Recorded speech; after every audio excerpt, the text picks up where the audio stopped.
ایک دوسرے سے ازسر نو تعارف ہوئے ہیں. کل ہماری تفصیلی ملاقات ہوگی, پھر تم سے پروگرام بنائیں گے. ویسے میں نے تمہارے لیے کام سوچ لیا ہے. اگر تمہیں ملک سے باہر بھیجا جائے تو تمہیں کوئی اعتراض تو نہیں ہوگا؟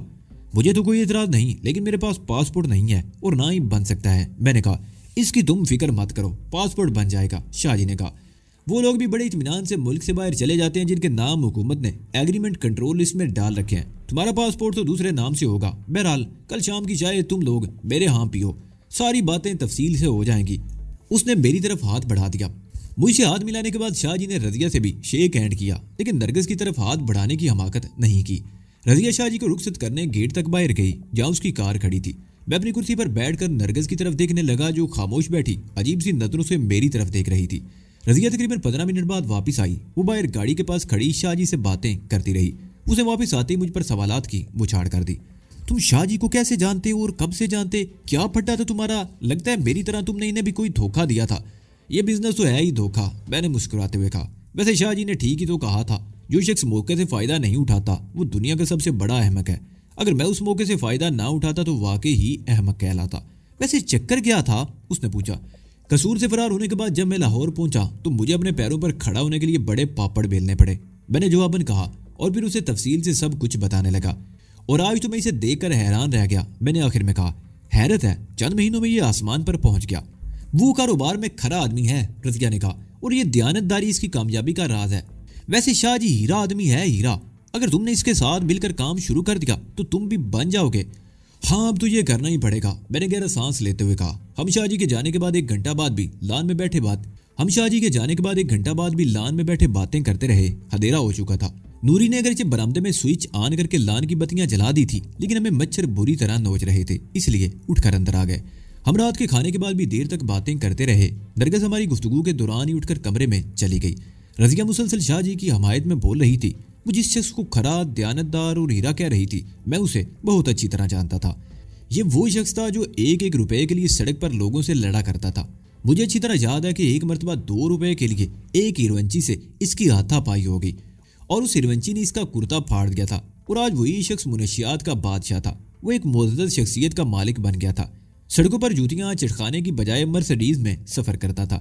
ماڈل ٹاؤن کی شاندار کوٹھی میں رہائش پذیر تھا اور معاشرے میں بھی اسے اعلیٰ مقام حاصل تھا. میں جانتا تھا کہ سلطان جیسا چھوٹی ذہنیت رکھنے والا شخص کسی بھی وقت میرے خلاف پلٹ سکتا تھا. اس لیے مجھے اس سے بہت زیادہ محتاط رہنے کی ضرورت تھی. رات 2 بجے کے قریب رضیہ اٹھ کر اپنے کمرے میں چلی گئی. اس نے دروازہ اندر سے بند کر لیا. میں کچھ دیر صوفے پر بیٹھا رہا, پھر دبے قدموں چلتا ہوا نرگس والے کمرے میں داخل ہو گیا اور دروازہ آہستگی سے بند کر کے اوپر کی چٹکی چڑھا دی. کمرے میں نیلگوں روشنی کا بلب تھا. میرا خیال تھا کہ نرگس گہری نیند میں ہوگی, لیکن میں دروازہ بند کر کے جیسے اس طرف مڑا وہ اٹھ گئی. میں نے اونٹوں پر انگلی رکھ کر اسے خاموش رہنے کا اشارہ کیا اور اس کے قریب بیڈ پر بیٹھ گیا. کئی روز بعد رات کو مجھے نرگس کے کمرے میں آنے کا موقع ملا تھا. ہم سرگوشیوں میں باتیں کرتے رہے. میں نے اپنے منصوبے کو کل ہر صورت میں عملی جامہ پہنانے کا فیصلہ کر لیا تھا اور نرگس کو سمجھا رہا تھا کہ اسے کیا کرنا ہوگا. میری آنکھوں میں شدید جلن تھی. صبح 4 بجے کے قریب میں بیڈ کی پوچھ سے ٹیک لگا کر لیٹ گیا. اس وقت بھی میں نرگس کو بتا رہا تھا کہ رضیہ میرے لیے قابل اعتماد نہیں رہی. اس کا زیادہ جھکاؤ شاہ جی کی طرف ہے اور یہ صورتحال آگے چل کر میرے لیے نقصان دہ ثابت ہو سکتی ہے. اس لیے کل شام شاہ جی کی کوٹھی پر جانے کے بجائے اس سے پہلے ہمیں اپنا بندوبست کر لینا چاہیے. ویسے میرے دل میں ایک شبہ یہ بھی تھا کہ ہو سکتا ہے کل شام شاہ جی اپنا وہ ہاتھ دکھا دے جس کا مجھے اندیشہ ہے. نرگس میرے سینے پر سر رکھ کر لیٹ گئی اور پھر نیند کے بوجھ سے میری پلکیں بھی جھکنے لگی. دن کے 11 بجے تھے. نرگس نے مجھے جھنجھوڑ کر جگا دیا. کیا بات ہے؟ میں نے آنکھیں کھولنے کی کوشش کرتے ہوئے پوچھا.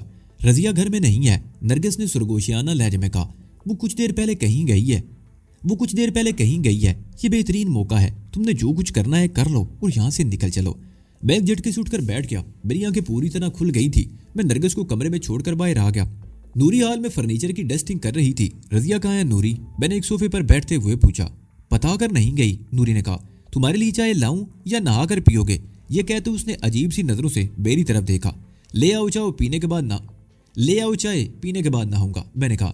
نوری ہاتھ میں پکڑا ہوا جاڑن ایک کرسی کی پشت پر ڈال کر کچن میں چلی گئی. اس کی واپسی میں 10 منٹ سے زیادہ نہیں لگے تھے. اسی دوران نرگس بھی آ گئی. تم نے رضیہ کو جاتے ہوئے دیکھا تھا؟ میں نے سرگوشیانہ لہجے میں نرگس سے پوچھا. میرا مطلب ہے وہ تیار ہو کر گئی تھی یا؟ میں نے اس کی گاڑی گیٹ سے نکلتے ہوئے دیکھی تھی, نرگس نے کہا. مجھے اندازہ نہیں کہ وہ قریب گئی ہے یا وہ نوری کو بھی کچھ بتا کر نہیں گئی. میں نے اس کی بات کاٹ دی. اس کا یہ مطلب بھی ہو سکتا ہے کہ وہ زیادہ دور نہیں گئی، ہو سکتا ہے تھوڑی دیر بعد واپس آ جائے، پھر یہ بھی تمہارے لیے اچھا موقع ہے اور اس سے فائدہ اٹھانا چاہیے، نرگس نے کہا۔ دیکھتے ہیں صورتحال کیا رنگ اختیار کرتی ہے، میں نے کہا اور کپ اٹھا کر چائے کی چسکیاں لینے لگا۔ میں صبح 4 بجے کے بعد ہی سویا تھا، نیند پوری نہیں ہوئی تھی، آنکھوں میں مرچیں سی لگ رہی تھی اور دماغ میں دھماکے ہو رہے تھے۔ چائے ختم کرنے کے بعد میں نرگس کو وہیں چھوڑ کر رضیہ کے کمرے میں آ گیا۔ دروازہ بھیڑا ہوا تھا، میں نے دروازے پر ہاتھ رکھ کر اسے گھمانا چاہا تو ٹھٹک گیا، دروازہ لاک تھا۔ میرا دماغ بگ سے اٹھ گیا۔ اب مجھے سمجھنے میں دیر نہ لگی کہ رضیہ کی نیت میں واقعی ہی فطور آ گیا تھا۔ اس نے پہلی مرتبہ دروازہ لاک کیا تھا، حالانکہ وہ جانتی تھی کہ میرے کپڑے اسی کمرے میں تھے اور میں باتھ روم بھی اسی کمرے کا استعمال کرتا تھا، لیکن وہ دروازہ لاک کر گئی تھی۔ میرے ذہن میں ایک اور خیال مچل رہا تھا، ہو سکتا ہے صبح فون پر شاہ جی سے اس کی کوئی بات ہوئی ہو اور عین ممکن ہے کہ اس کے بعد اس نے دروازے کو لاک کرنا ضروری سمجھا ہو، اور عین ممکن ہے اس نے باہر جانے سے پہلے نوری کو بھی ہمارے بارے میں کچھ ہدایت دے دی ہوں۔ میں حال میں واپس آ گیا، نرگس وہیں بیٹھی ہوئی تھی۔ تم تو باتھ روم جا رہے تھے، واپس کیوں آ گئے؟ اس نے سوالیہ نگاہوں سے مجھے دیکھا۔ رضیہ کے کمرے کا دروازہ لاک ہے، میں نے سرگوشی میں کہا۔ اب مجھے یقین ہو گیا کہ اس کی نیت ٹھیک نہیں ہے۔ اوہ، نرگس کی آنکھوں میں تشویش ابھر آئی۔ اب ہمارے پاس ضائع کرنے کے لیے وقت نہیں، میں نے کہا۔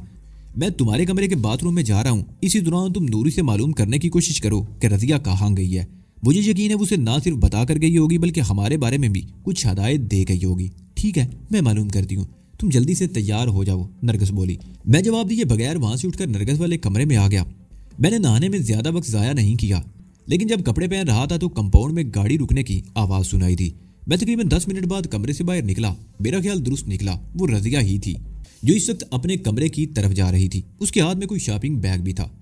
نوری، ناشتہ لاؤ، بڑے زور کی بھوک لگ رہی ہے، میں نے صوفے پر بیٹھتے ہوئے آواز لگائی اور نرگس کی طرف دیکھنے لگا۔ اس کے چہرے پر بھی مایوسی چھا گئی۔ مجھے پہلے شبہ تھا کہ وہ زیادہ دور نہیں گئی ہوگی، میں نے نرگس کی طرف دیکھتے ہوئے سرگوشی میں کہا۔ میں نے بھی نوری سے پوچھا تھا، وہ اسے بھی کچھ بتا کر نہیں گئی، نرگس نے بھی سرگوشی میں کہا، اور پھر نوری کو آتے دیکھ کر ہم خاموش ہو گئے۔ نوری نے ناشتے کی ٹرے میرے سامنے رکھ دی اور واپس چلی گئی۔ میں ناشتہ کر رہا تھا کہ رضیہ بھی آ گئی۔ میرے سامنے صوفے پر بیٹھتے ہوئے کہا، آج تو تم خوب سوئے، رات بھر جاگتے رہے تھے کیا؟ اس نے میرے سامنے صوفے پر بیٹھتے ہوئے کہا۔ میں اس کے لہجے سے سمجھ گیا تھا کہ اس بات کے پیچھے اس کا مطلب کیا تھا۔ 2 بجے تک تو یہاں تمہارے پاس ہی بیٹھا رہا، میں نے کہا۔ اس کے بعد کمرے میں جا کر بستر پر لیٹا تو دیر تک نیند نہیں آئی۔ رضیہ نے جواب دینے کی بجائے مانی خیز نگاہوں سے نرگس کی طرف دیکھنا شروع کر دیا۔ تم صبح ہی صبح کہاں غائب ہو گئی تھی؟ میں نے پوچھا۔ ٹیلر کے پاس گئی تھی، اس نے کہا۔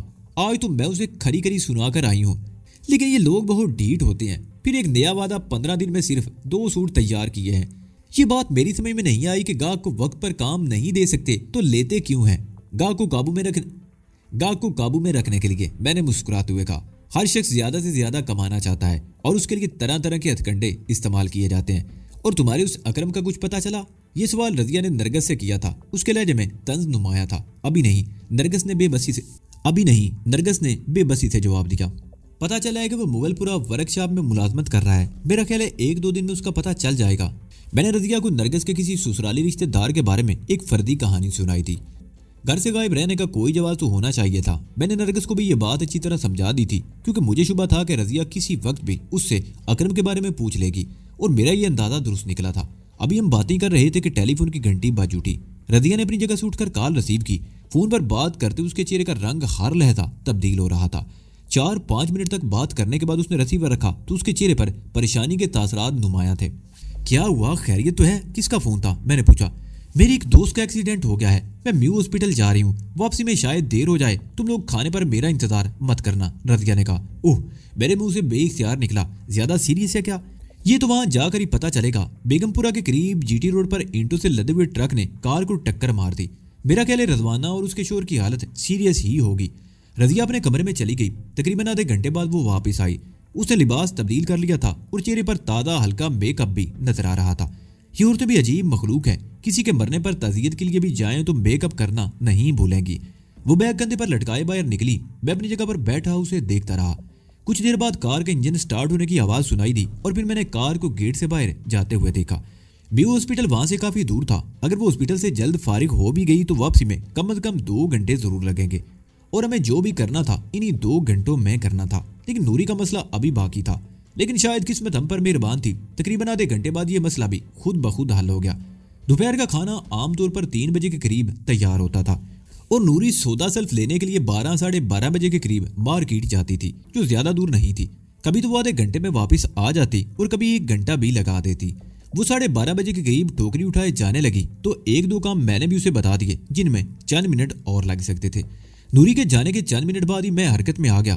نرگس کو حال کمرے میں ایسی جگہ بٹھا دیا جہاں سے وہ باہر کے گیٹ پر نگاہ رکھ سکتی تھی۔ میں رضیہ والے کمرے کے سامنے آ گیا۔ دروازہ لاک تھا۔ میں نے راجستھان میں بڑے بڑے کھیل کھیلے تھے، بڑے کٹھن مراحل سے گزرا تھا، بڑے تجربات ہوئے تھے۔ یہ معمولی سا تالا تو میرے سامنے کوئی اہمیت نہیں رکھتا تھا۔ میں تیزی سے قدم اٹھاتا ہوا کچن میں پہنچ گیا۔ وہاں مجھے ایک تار مل گیا۔ یہ تار نوری نے غالباً سنک کے نب میں لگی ہوئی جالی کے سوراخ صاف کرنے کے لیے سنبھال رکھا تھا۔ میں وہ تار اٹھا کر رضیہ کے کمرے کی طرف بھاگ کھڑا ہوا۔ اس تار کی مدد سے دروازے کا قفل کھولنے میں 1 منٹ سے زیادہ نہیں لگا۔ حال میں بیٹھی ہوئی نرگس مجھے نظر آ رہی تھی۔ میں نے اس کی طرف دیکھتے ہوئے دائیں ہاتھ کا انگوٹھا اٹھا دیا اور دروازہ کھول کر اندر داخل ہو گیا۔ اسٹیل کی خوبصورت الماری کھول کر میں نے سب سے پہلے نچلے خانے میں ہاتھ ڈالا اور اندر لگا ہوا کھٹکا ہٹا دیا اور اٹھ کر الماری کو بھی اس کی جگہ سے گھما دیا اور مڑ کر ڈریسنگ ٹیبل کی طرف دیکھنے لگا۔ چابیوں کا وہ گچھا عام طور پر ڈریسنگ ٹیبل کے اوپر ہی پڑا رہتا تھا، لیکن اس وقت نظر نہیں آ رہا تھا۔ رضیہ نے کمرے کے دروازے کو لاک کرنا شروع کر دیا تھا تو ظاہر ہے چابیوں کا گچھا بھی کہیں سنبھال کر رکھا ہوگا۔ میں بیڈ کے اوپر سے گھوم کر ڈریسنگ ٹیبل کی طرف آ گیا اور ڈریسنگ کی درازیں کھول کر چابیوں کا گچھا تلاش کرنے لگا، لیکن وہ کہیں نظر نہیں آ رہا تھا۔ مجھے یقین کر لینا پڑا کہ چابیوں کا وہ گچھا رضیہ نے کہیں اور چھپا کر رکھ دیا تھا یا اپنے پرس میں ڈال رکھا تھا۔ میں دوبارہ سٹیل والی الماری کے سامنے آ گیا اور جھک کر پیچھے دیوار میں خفیہ الماری کے عظمی قفل کا جائزہ لینے لگا اور پھر اس تار سے وہ تالا کھولنے کی کوشش کرنے لگا جس سے دروازے کا تالا کھولا تھا۔ یہ تالا کھولنے میں مجھے کچھ دشواری پیش آئی۔ ایک تو تار تالے کے سوراخ میں ٹھیک طرح سے فٹ نہیں تھا اور پھر مجھ پر گھبراہٹ سی تاری تھی، یہ جانتے ہوئے بھی کہ کسی مداخلت کا اندیشہ نہیں تھا۔ نہ جانے کیوں میرے ہاتھ کانپ رہے تھے اور دل کی دھڑکن تک بھی تیز ہو گئی تھی۔ میں تالے سے ہاتھ ہٹا کر گہرے گہرے سانس لینے لگا۔ اپنی کیفیت پر قابو پانے کے بعد دوبارہ کوشش شروع کر دی۔ 4-5 منٹ اور ضائع ہو گئے۔ مجھے دانتوں پسینہ آ گیا۔ کمبخت تالا کسی طرح کھل نہیں رہا تھا۔ میں ایک بار پھر ڈریسنگ ٹیبل کی طرف آ گیا اور دروازے میں کوئی ایسی چیز تلاش کرنے لگا جس سے تالا کھولنے میں مدد مل سکے، اور آخرکار مجھے ایک ایسا رنگ مل گیا جس میں پلاسٹک کے ایک تکونے ٹکڑے پر کسی بڑی کمپنی کا مونوگرام بنا ہوا تھا۔ وہ کی رنگ ایک عام سے تار سے بنا ہوا تھا۔ میں نے چھلا کھول کر تار کو سیدھا کر لیا اور ایک بار پھر تالے پر قسمت آزمائی کرنے لگا۔ اس مرتبہ مجھے مایوسی نہیں ہوئی۔ صرف 2 منٹ کی کوشش کے بعد کلک کی ہلکی سی آواز ابھری اور تالا کھل گیا۔ میں نے دروازہ کھول دیا۔ اس کے ساتھ ہی میری آنکھوں میں چمک ابھر آئی۔ جس طرح رضیہ نے 2 روز سے کمرے کا دروازہ لاک کرنا شروع کیا تھا، اس سے مجھے اندیشہ تھا کہ اس نے ساری چیزیں بھی اس خفیہ تہہ خانے سے ہٹا نہ دی ہوں، لیکن میرا یہ اندیشہ بے بنیاد نکلا۔ ہر چیز اپنی جگہ پر موجود تھی۔ سب سے پہلے میں نے اپنا تھیلا اٹھا کر بیڈ پر پلٹ دیا اور ایک ایک چیز کو دیکھنے لگا۔ تمام زیورات موجود تھے۔ وہ انگوٹھی مجھے اچھی طرح یاد تھی، اس پر ہندوؤں کے گنیش دیوتا ہاتھی کے سائیڈ پوز کا نقشہ ابھرا ہوا تھا اور اس کی آنکھ میں ننھا سا سرخ یاقوت جڑا ہوا تھا۔ گنیش دیوتا کے کسی عقیدت مند نے یہ انگوٹھی خاص طور پر بنوا کر کسی مندر میں بھینٹ کی ہوگی، اور اب وہ انگوٹھی نہیں تھی۔ میں نے تمام زیورات دوبارہ تھیلے میں ڈال لیے۔ الماری میں رکھے ہوئے کرنسی نوٹوں کے بنڈل بھی اٹھا کر تھیلے میں ڈالنے لگا۔ اور پھر رضیہ کے ذاتی زیورات کے ڈبے بھی خالی کر دیے۔ تمام زیورات میرے تھیلے میں منتقل ہو چکے تھے اور خالی ڈبے اس طرح الماری میں رکھ دیے، اور آخر میں سب سے نچلے خانے میں فائلیں اٹھا کر دیکھنے لگا۔ یہ رضیہ کے چند روزہ شوہر الیاس کی جائیداد کے کاغذات تھے۔ میں بھی یہ فائلیں دیکھ رہا تھا کہ دروازے کی طرف سے آہٹ سن کر اچھل پڑا۔ میں نے تیزی سے مڑ کر دیکھا، وہ نرگس تھی۔ اس کے چہرے پر ہوائیاں اڑ رہی تھی۔ وہ آ گئی، جلدی کرو۔ کون؟ میرے دل کی دھڑکن بھی تیز ہو گئی۔ میرے ذہن میں رضیہ کا خیال ابھرا تھا۔ نوری، نرگس بولی، وہ ابھی گیٹ میں داخل ہوئی ہے۔ میرے منہ سے گہرا سانس نکل گیا۔ میں نے وہ فائلیں بھی اپنے تھیلے میں ٹھونس لی۔ رضیہ کی بے اتنائی اور رویے سے مجھے دکھ پہنچا تھا اور میں اسے زوردار مار لگانا چاہتا تھا تاکہ اس کے ہوش ٹھکانے آ جائیں۔ نرگس واپس جا چکی تھی۔ میں نے خفیہ الماری کا دروازہ بند کر دیا۔ تالے میں رنگ کی والا تار ابھی تک پھنسا ہوا تھا۔ میں نے جھٹکا دے کر تار باہر کھینچ لیا اور دروازے کو دوبارہ لاک کرنا ضروری نہیں سمجھا۔ بڑی اجلت میں الماری کو گھما کر اس کی جگہ فٹ کیا اور نیچے جھک کر کھٹکا اس کی جگہ جما دیا اور اٹھ کر کھڑا ہو گیا۔ تھیلے کو ہاتھ میں پکڑ کر میں دروازے کے قریب آ گیا اور محتاط انداز میں رائےداری میں جھانکنے لگا۔ کچن کی طرف سے نوری اور نرگس کے بولنے کی آوازیں سنائی دے رہی تھی۔ میں کمرے سے نکلنا ہی چاہتا تھا کہ ایک اور خیال آتے ہی رک گیا۔ نوری میرے پاس تھیلا دیکھ کر مشکوک ہو سکتی تھی۔ میں مڑ کر کمرے میں ادھر ادھر دیکھنے لگا۔ دفعتاً میرے دماغ میں روشنی کا جھماکہ ہوا۔ باتھ روم میں میرے کپڑوں کے 2 جوڑے ٹنگے ہوئے تھے۔ یہ کپڑے لانڈری میں دینے تھے، مگر کئی روز سے بھول رہا تھا۔ میں نے وہ کپڑے تھیلے میں ٹھونس لیے، ایک بار پھر محتاط انداز میں دروازے کے باہر جھانکا اور پھر کمرے سے نکل کر بڑی آہستگی سے دروازہ بند کر دیا۔ کھٹا کی ہلکی سی آواز کے ساتھ آٹومیٹک لاک لگ گیا۔ میں تھیلا ہاتھ میں اٹھائے ٹہلتا ہوا ہال میں آ گیا۔ اس وقت وہ دونوں کچن سے نکل رہی تھی۔ سبزی والی ٹوکری ہال سینٹرل ٹیبل پر رکھی ہوئی تھی، اس میں پھل بھی تھے۔ نوری ایک ٹرے لے کر آ رہی تھی، مجھے دیکھتے ہی بولی، تم نے جو رسالہ بتایا تھا وہ تو نہیں ملا، میں تو نام بھی بھول گئی تھی، تم مارکیٹ کی طرف جاؤ تو خود ہی لے لینا، میں ابھی جا رہا ہوں، خود ہی دیکھ لوں گا۔ میں نے کہا کہاں جا رہے ہو تم؟ نرگس نے قدرے اونچی آواز میں کہا، میلے کپڑے کئی دنوں سے پڑے ہوئے تھے، لانڈری پر دینے جا رہا ہوں۔ تم نے تو اپنے کپڑے دھلنے کے لیے نہیں دینے، میں نے کہتے ہوئے نرگس کی طرف دیکھ کر ایک آنکھ کا گوشہ مخصوص انداز میں دبا دیا۔ ایک دو سوٹ میرے بھی رکھے ہوئے ہیں، نرگس نے کہا، رک جاؤ، میں بھی تمہارے ساتھ چلوں گی، یہاں بیٹھے بیٹھے تو بور ہو جاؤں گی۔ نرگس اپنے کمرے میں چلی گئی اور چند منٹ بعد اپنے کپڑے کے 2 جوڑے لے آئی۔ میں وہ کپڑے تھیلے میں ٹھونس رہا تھا کہ فون کی گھنٹی بج اٹھی۔ فون کی گھنٹی ہمارے لیے بم کے دھماکے سے کم ثابت نہیں ہوئی تھی۔ میں اچھل پڑا، دل کی دھڑکن ایک دم تیز ہو گئی۔ میں نے نرگس کی طرف دیکھا، اس کی آنکھوں میں بھی وحشت سی ابھر آئی تھی۔ نوری اس وقت ٹوکری میں سے پھل نکال کر ٹرے میں رکھ رہی تھی۔ اس نے وہ کام وہیں چھوڑ دیا اور آگے بڑھ کر فون کا ریسیور اٹھا لیا۔ وہ کچھ دیر تک فون پر ہوں ہاں کرتی رہی، پھر ماؤتھ پیس پر ہاتھ رکھ کر میری طرف دیکھتے ہوئے بولی، رضیہ بی بی کا فون ہے، تم سے بات کرنا چاہتی ہے۔ میں نے تھیلا نرگس کے حوالے کر دیا اور آگے جا کر نوری کے ہاتھ سے ریسیور لے لیا۔ میں رضیہ بولی ہوں ناجی۔ میری ہیلو کے جواب میں دوسری طرف سے رضیہ کی آواز سنائی دی، ایک ٹریجڈی ہو گئی ہے، وہ تو مجھے معلوم ہے، تمہاری دوست کا ایکسیڈنٹ ہوا تھا، لیکن میری دوست کا انتقال ہو گیا ہے۔ رضیہ نے میری بات کاٹ دی، وہ بہت زیادہ زخمی ہوئی تھی اور خون بھی بہت زیادہ بہہ چکا تھا، وہ بیچاری تو ختم ہو گئی، اس کا شوہر بھی شدید زخمی ہے، اس کے بچنے کی بھی کوئی توقع نہیں، ڈاکٹر نے کہا ہے کہ اگلے 6 گھنٹے اس کے لیے بہت اہم ہے۔ مجھے افسوس ہوا یہ سن کر، میں دعا ہی کر سکتا ہوں، لیکن میں 2 اور آدمیوں کے ساتھ اپنی دوست کی میت لے کر شیخو پورا جا رہی ہوں۔ رضیہ نے ایک بار پھر میری بات کاٹ دی، میں رات کو بھی واپس نہیں آؤں گی، میں نے تمہیں یہ کہنے کے لیے فون کیا ہے کہ تم پروگرام کے مطابق آج شام شاہ جی سے مل لینا، یہ تمہارے لیے اچھا موقع ہے، اسے ضائع مت کرنا۔ شاہ جی نے کہا تھا کہ جو شخص موقع سے فائدہ نہیں اٹھاتا دنیا کا سب سے بڑا احمق ہوتا ہے، اور میں بھی ان لوگوں میں سے ہوں جو موقع سے فائدہ اٹھانا جانتے ہیں۔ کل جب تم واپس آؤ گی تو تمہیں پتہ چل جائے گا کہ میں نے اس موقع سے فائدہ کس طرح اٹھایا ہے۔ میں نے جواب دیا، عقل مند ہو، رضیہ نے کہا۔ میں شاہ جی کو بھی فون کر دوں گی اور اگر موقع ملا تو رات کو شیخو پورے سے فون کر کے صورتحال معلوم کروں گی۔ اچھی بات ہے، میں نے کہا، کل واپس آؤ گی تو تمہیں کچھ اچھی خبریں سننے کو ملیں گی، خوشی سے ناچ اٹھو گی اور ہو سکتا ہے اس خوشی میں اپنے بال بھی نوچنے لگو۔ میں سمجھی نہیں، رضیہ کی آواز سنائی دی۔ آؤ گی تو سمجھ جاؤ گی، میں بھی کچھ بتا کر سسپینس ختم نہیں کرنا چاہتا۔ اچھا میں فون بند کرتا ہوں، اپنا خیال رکھنا، میں نے کہتے ہوئے ریسیور رکھ دیا۔ نوری ہم ذرا دیر سے واپس آئیں گے، پریشان مت ہونا، میں نے کہتے ہوئے نرگس کے ہاتھ سے تھیلا لے لیا اور اسے چلنے کا اشارہ کیا۔ نوری نے غالباً دوپہر کے کھانے کے بارے میں کچھ کہا تھا، مگر میں نے ایسا انداز اختیار کر لیا جیسے کچھ سنا ہی نہیں۔ کوٹھی سے نکل کر ہم گلیوں میں گھومتے رہے، کپڑوں کی وجہ سے تھیلا کچھ وزنی ہو گیا تھا، میں اسے کبھی ایک ہاتھ میں منتقل کرتا اور کبھی دوسرے میں۔ مین روڈ پر پہنچنے سے پہلے ایک گلی میں خالی رکشہ مل گیا، وہ کوئی سواری چھوڑ کر واپس آ رہا تھا۔ سمن آباد موڑ پر ہم نے وہ رکشہ چھوڑ دیا اور 10-15 منٹ تک وہاں سے کچھ دور بس اسٹاپ پر اس طرح کھڑے رہے جیسے کسی خاص روٹ کی بس کا انتظار ہو۔ تیز دھوپ تھی، زیادہ دیر یہاں کھڑے رہنا اپنے آپ کو مشکوک بنانے کے مترادف تھا۔ میں نے ایک رکشہ روک لیا، اس رکشے سے ہم باٹی پہنچ گئے۔ دراصل میں احتیاط کا دامن ہاتھ سے نہیں چھوڑنا چاہتا تھا، رکشے یا ٹیکسیاں بدل بدل کر سفر کرنے سے منزل کا سراغ بہت مشکل ہوتا ہے۔ تیسرے رکشے سے ہم آؤٹ فال روڈ پر اپنی منزل پر پہنچ گئے۔ باٹی گیٹ سے یہاں کا فاصلہ زیادہ نہیں تھا، اس لیے اس مرتبہ رکشے کا سفر بھی چند منٹ سے زیادہ نہیں تھا۔ ہم کئی روز بعد یہاں آئے تھے اور میرے خیال میں رنگ و روغن کا کام مکمل ہو جانا چاہیے تھا۔ ہم اندر داخل ہوئے تو میرا اندازہ درست ثابت ہوا، رنگ وغیرہ کا کام تو مکمل ہو چکا تھا، البتہ 2 مزدور کمروں کے فرش دھو رہے تھے۔ سین میں بھی 1-2 جگہوں پر رنگ کے دبے پڑے ہوئے تھے۔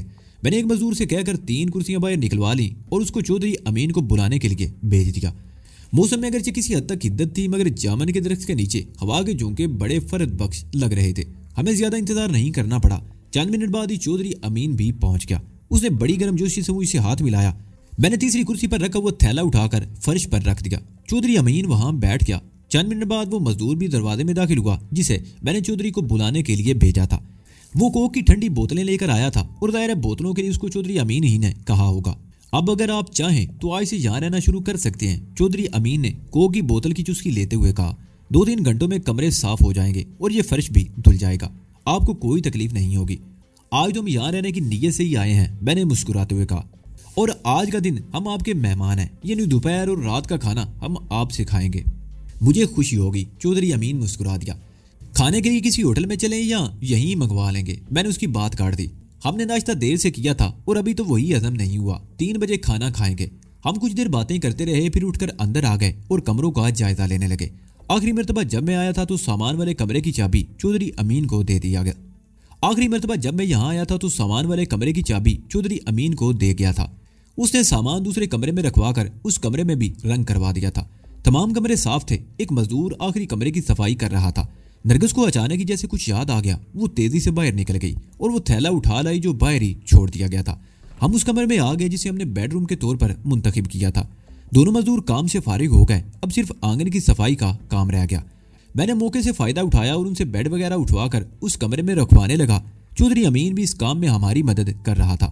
نرگس اپنی مرضی کے مطابق سامان سیٹ کروا رہی تھی۔ 3 بجے تک وہ کمرہ سیٹ ہو گیا۔ میں جانتا تھا کہ اس میں وقتاً فوقتاً کچھ نہ کچھ تبدیلیاں بھی ہوتی رہیں گی۔ چودھری امین ایک مزدور کو لے کر ساتھ کسی ہوٹل سے کھانا لینے کے لیے چلا گیا۔ نرگس نے کراکری والے کارٹن کھول لیے اور کچن میں برتن وغیرہ سیٹ کرنے لگی۔ میں بھی اس کی مدد کرنے لگا۔ ہم دونوں اس طرح کام کر رہے تھے جیسے میاں بیوی اپنے نئے گھر کی آراستگی میں مصروف ہوں۔ نرگس نے سب سے پہلے فریج کچن کے باہر کی طرف دروازے کے ساتھ رکھوا دیا۔ یہ جگہ غالباً فریج ہی کے لیے مخصوص تھی۔ دیوار کے ساتھ پلگ بھی لگا ہوا تھا۔ فریج کا سوئچ آن کر دیا گیا، لیکن فی الحال اسے استعمال نہیں کر سکتے تھے۔ اسے کم از کم 7-8 گھنٹے خالی ہی چلنا تھا۔ کچن میں ہیٹر بھی لگا دیا۔ چودھری امین کھانا لے کر آیا تو باہر جامن کے درخت کے نیچے میز لگا دی اور کھانا ہم نے وہیں بیٹھ کر کھایا۔ کھانے کے بعد چودھری امین شام کو آنے کا کہہ کر چلا گیا۔ ایک مزدور کمپاؤنڈ صاف کرنے لگا، دوسرے کو ہم نے اپنے ساتھ کام پر لگا لیا اور دوسرے کمرے میں سامان سیٹ کرنے لگے۔ شام 6 بجے دوسرا بیڈ روم سیٹ ہو گیا۔ میں نے سامان اس حساب سے خریدا تھا کہ 2 bed room, 1 drawing room set ہو سکے، اور میں جانتا تھا کہ ان کمروں کو مکمل طور پر سیٹ کرنے کے لیے ابھی مزید سامان آتا رہے گا۔ ابھی تو بہت سارے سامان کی گنجائش تھی۔ مزدوروں کو ہم نے رخصت کر کے باہر کا گیٹ بند کر دیا۔ میں نہانے کے لیے باتھ روم میں گھس گیا۔ صبح 7 بجے ماڈل ٹاؤن میں شاہ جی کی